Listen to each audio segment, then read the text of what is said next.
வதக்கின கறிக்காண்டி வேக வச்சு எடுத்துருக்காங்க வதக்குறதுக்கு.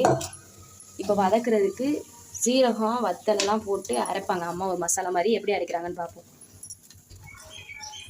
எண்ணெய் ஊற்றிக்கிறோம். இல்லை நிறையா ஊற்றக்கூடாது, சுட்டு ஊற்றிக்கிறோம்.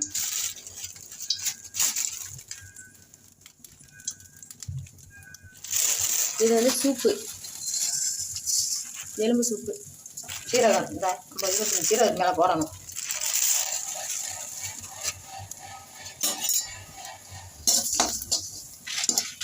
போட்டு அந்த வத்தலை போட்டு நல்லா வறுத்து, சீரகம் வத்தலை போட்டு நல்லா வறுத்து நல்லா செவக்கவும் இறக்கி வச்சுட்டு வறுத்தாச்சு. இதை எடுத்து இப்போ ஆற வச்சிடலாம். ஆற வச்சு மிக்சியில் அடிக்கணும்.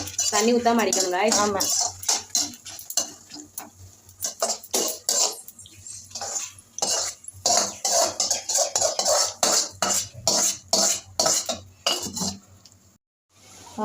சீரகம் வத்தலும் அரைச்சி வச்சுருக்கு. அப்படியே முனிக்க தண்ணி ஊற்றக்கூடாது. இதில் தண்ணி ஊற்றாமட்டே அதை டூ மாதிரி வந்துடும். போட்டு இது நல்லா சின்ன பிள்ளைங்க நல்லா சாப்பிடுவாங்க.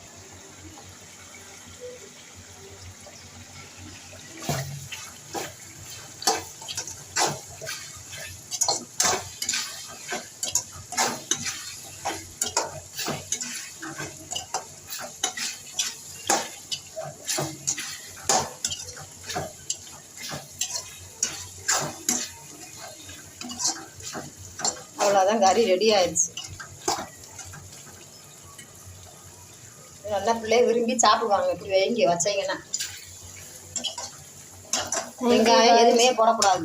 சீரகம், கடுகு, கருவேப்பிலை போட்டு வதக்கி நல்லா வேக வச்சுட்டு 4 நாளைக்கு ஒரு வாரத்துக்கு நாள் நீங்கள் வதக்கி சாப்பிட்டாலும் டேஸ்ட்டாக இருக்கும். ஆமாம், கெட்டு போகாது, எதுவும் செய்யாது. நல்லாயிருக்கும். இந்த இது சாப்பிட்டுன்னு பிள்ளைகளுக்கு பிடிக்கும், அவங்க வீட்டுக்காருக்கு நல்லா பிடிக்கும். Thank you guys. இதே மாதிரி இன்னும் நிறைய வீடியோ பார்க்க நம்ம சேனலை சப்ஸ்கிரைப் பண்ணிடுங்க.